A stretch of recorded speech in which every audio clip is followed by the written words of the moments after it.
Hello everybody! Good morning! Welcome to Pinay Girl channel! Today is Saturday, another day, another vlog! Today's video guys, wala kaming work again ni Habi, kaya naisipan namin na pupunta kami ng Seattle Public Market. Kung naalala niyo last year, pangalawang beses na kami pumunta doon. Kaya today, gumising kami ng maaga ni Habi, nag-usap kami na tara punta tayo doon. Maganda doon dahil napakalaki ng kanilang public market, no? Pagpunta mo pa lang ay makikita mo na agad ang kanilang dinidisplay ay klase-klase, no? Maraming mga tao ay isa din yun tourist spot na lugar. Tawag doon na big city, no? Dahil nasa Seattle na. Malayo po kasi from here to there is 1 hour po ang kalayuan sa aming apartment. Bihira lang po kami makapunta ni Habi dahil malapit na po yun sa airport, no? Medyo pricey po talaga doon kaya dinadarayo po yun ng mga tao. Ngayon ay pupuntahan po talaga namin ni Habi. Let's go guys! Buddy, say hi to our vlog. Right. Serious face. Yep. See? And my wife is taking so long to get ready, guys. I can't believe it. Ginamit namin yung maliit na sasakyan ni Habi na pangtrabaho niya lang kasi kung malaki ang gagamitin namin, mahal ang gasolina, hindi kami makakatipid kapag malaking sasakyan. Ito, makatipid ka talaga, pwede $20 lang ang ipagas mo, depende sa iyo. Kaya ito na, nagpagas na ako. Ako nang nagbayad dahil hindi naman as in mahal. Tumaas din naman ang gas dito. Mabuti na lang nakatipid kami itong sasakyan niya na maliit. Kaya kung may pupuntahan talaga, syempre gagastos tayo. Sabi ko kay Habi, ako na ang magbayad at ako na rin ang magpapump ng gas para maipakita ko sa lahat kung paano magpagas dito sa USA. Self-service po dito, magbayad ka kang cash, pwede at pwede din debit card. Kung $20 lang na amount ang ipagas mo, make sure titingnan mo sa taas na $20 na siya kasi kapag mag-over yan ay babayaran mo pa rin. So ganun lamang dito magpagas. Undawin na nga kami guys dito sa Seattle or Seattle, ganun ang tawag nila dito. Makikita mo na yung sign na papalapit at papalapit na tayo sa big city. Tinatawag nila itong big city sa Washington dahil malaki nga naman at mataas din ang cost of living dito kapag dito ka titira. Dito pa lang makikita mo na yung mga building at entrance pa lang ito, napakaganda na no?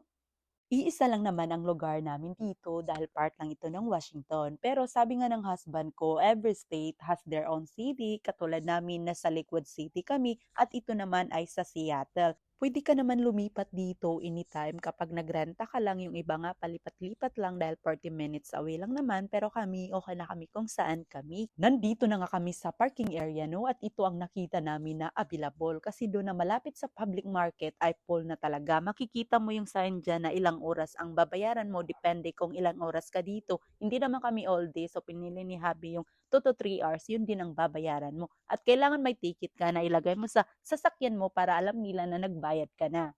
Dito, walang libre or free parking guys, lahat babayaran at bawal ka din magpark kung saan-saan lang dahil may nakasign niya nakalagay na bawal kang magpark at hindi pwede. Kailangan maghanap ka ng available kung saan ka magbabayad magparking. Ito na nga doon kami nakahanap ni Habi at ito patuloy na kami sa paglalakad para makapunta na sa public market. Sabi ni Habi, 3 or 5 minutes lang ang kalayuan kung maglalakad kami. Hindi naman as in malayo pero ini-enjoy na lang namin dalawa ang paglalakad, no? Buti nga yung husband ko pumayag today na pupunta kami dito. Minsan kasi naguguluhan siya dito dahil ang daming tao. Since bata pa lang ay pumupunta na siya dito. Sabi ko sa kanya, magbablog ako dito. Kaya naintindihan niya naman at todo support rin naman siya.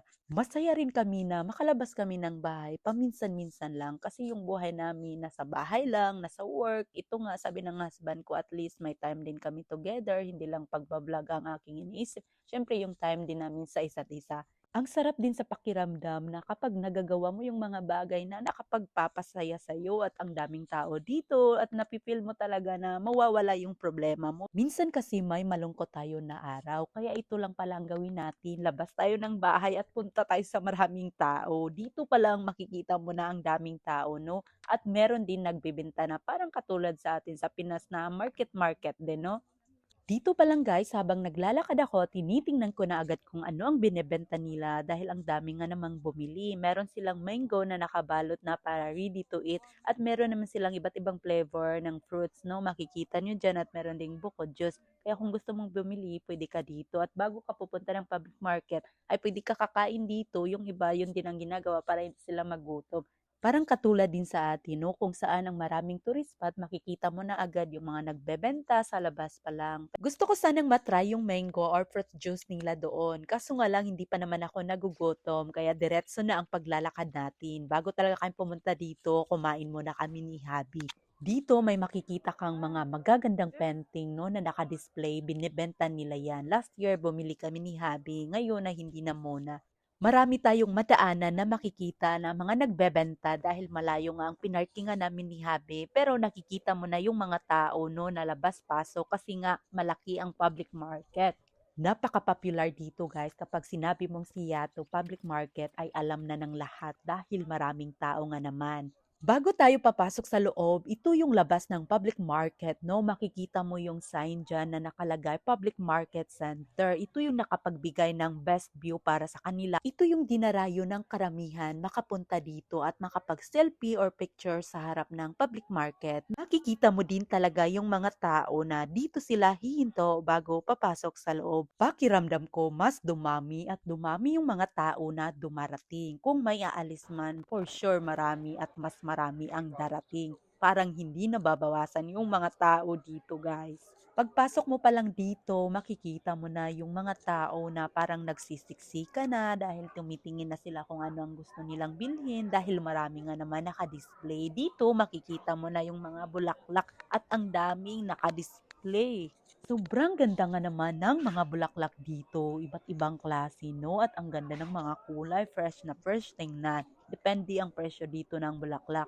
Meron din nakalagay $10, meron din $13.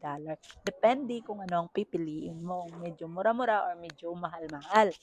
May nakita din akong $30 na presyo, nakadepende sa laki ng bulaklak ang presyo nila din, no? Sa harap nito, makikita mo na agad yung seafood na paborito ko, di ba? Nandito na lahat. Magkaharap lang pala ang mga bulaklak at saka mga isda. Dito makikita ko na agad yung mga pangalan at saka presyo. Dito sa Amerika, per pound ang gamit nila, hindi per kilo. Nakita ko na agad yung sardines, ang per pound ay 11.99 ang mahal. Meron din shrimp, lobster, shell. Ang daming mapagpilian, no? Meron din crab dito, pero yung crab nila ay pang-American, sa atin ay iba. Yung American crabs dito ay malaking kaibahan dahil nabubuhay lang sila sa malamig na lugar at hindi sa mainit. Sa atin ay nabubuhay din yung crab sa mainit na lugar. So yun din ang kaibahan, no? Mga tao dito, parang katulad din sa atin, no? Nakabang din at tumitingin pa muna bago bibili. Ganun naman talaga pag nasa market tayo magasto, lalo na dito mahal. Pero ako, ang gagawin ko dito, magtutor lang ako dito sa American market. Dati, iniisip ko talaga kung ano ang kaibahan ng Filipino market at saka American market. Siyempre, kung gusto mong malaman at ano ang kaibahan, puntahan natin. Kaya nandito na tayo at tingin-tingin at malaki naman talaga ang kaibahan. Una kong napansin dito guys ay hindi mabaho ang kanilang palengke at yung mga nagtatrabaho magaling din mag-organize at very friendly sila sa mga customer. Kaya naman maraming pumupunta dito na mga turista talaga. Anyway, yung husband ko nga pala, panay hanap sa akin. Akala niya na wala na ako sa kanyang paningin. Ito nga. You're looking me? Yeah. You find me? Fruit. What's that? Oh, your favorite. Wow. Honey, are you loose? No, I'm making sure you're not lost. Did you see all the food? Yeah, I see it. So many people. Patuloy pa rin kami ni Habi iikot dito sa palengke guys kahit hindi kami bibili, no? Dahil nakabili na ako sa Filipino market. Kaya magtutor na lang tayo. Ito na nga si Habi guys, nakasunod na sa akin. Baka mawala daw ako ulit. Ang hindi niya alam, nakasunod lang ako sa kanya. On the way tayo dito sa loob guys. Dahil kanina, entrance pa lang yun, makikita mo na agad yung mga display, bulaklak, seafood. Sa loob ng palengke guys, merong mga maliliit na restaurant dito kung gusto mong kumain. Syempre may mga taong nagugutom at malayo na kung uuwi pa. Dito sa loob may naka-display din na seafood, no? Ang napansin ko din, more on crabs na display sila, no? Maraming crabs dito sa Amerika talaga dahil ang dami nga namang naka-display dito sa market nila. Patuloy pa rin tayo sa pag-iikot, no? Kahit medyo masikip na dahil nga ginusto natin ito.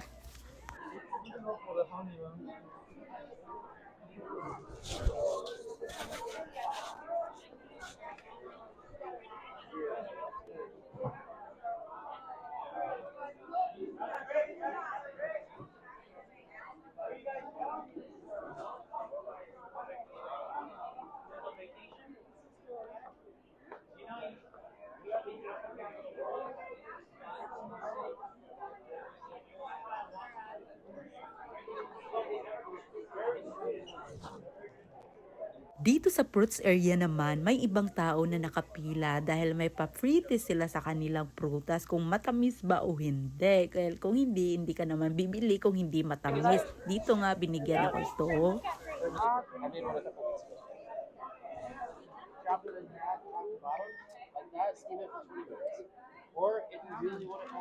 Ang tamis ng grapes na binigay niya. Hindi ko alam kung bibili ako ng prutas dito. Iwan ko ba? Kaya diretso na kami sa manihan. Parang sa atin lang, no? Meron silang iba't ibang flavor ng peanut. Sabi ko sa husband ko, hinto tayo dito. Kung gusto mo ng mani, ay bibilhan kita. Kaya pinapili ko siya. Sabi niya, ito ang pibili niya. Kaya sabi ko, okay, kumuha ka. Dahil si Pinay girl nang magbabayad. Iti-treat ko yung husband ko ng mani, guys.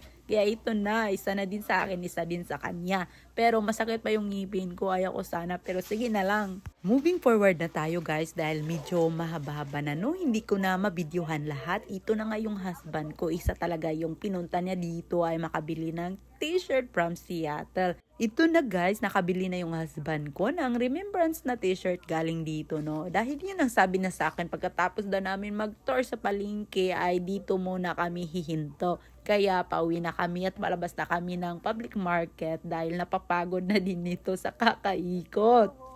Tapos na tayo sa loob, no? Hindi ko na nabidyuhan yung buong pag-ikot namin dahil mahaba na nga yung video. Kaya palabas na muna kami.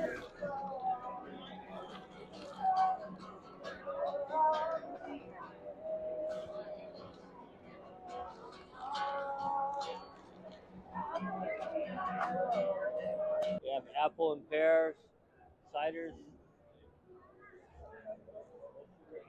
Paglabas mo ng public market, may makikita ka kaagad ng mga food stand, no? Dahil yung ibang tao, nauuhaw, nagugutom, pupunta lang sila dito para kumain. Parang sa atin lang sa Pinas, no? Na parang street vendor, market. Kung gusto mong kumain, punta ka dito sa labas. Ang daming mga food stand dito sa labas at may saunahan pa, oh. Kaya lalakarin namin habang papauwi kami ni Habi.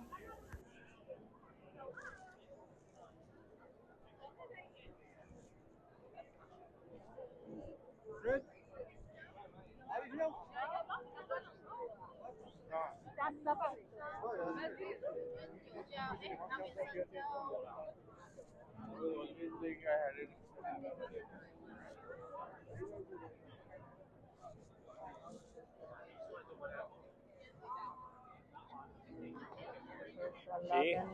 Apple juice, apple cider. No, you. More on money.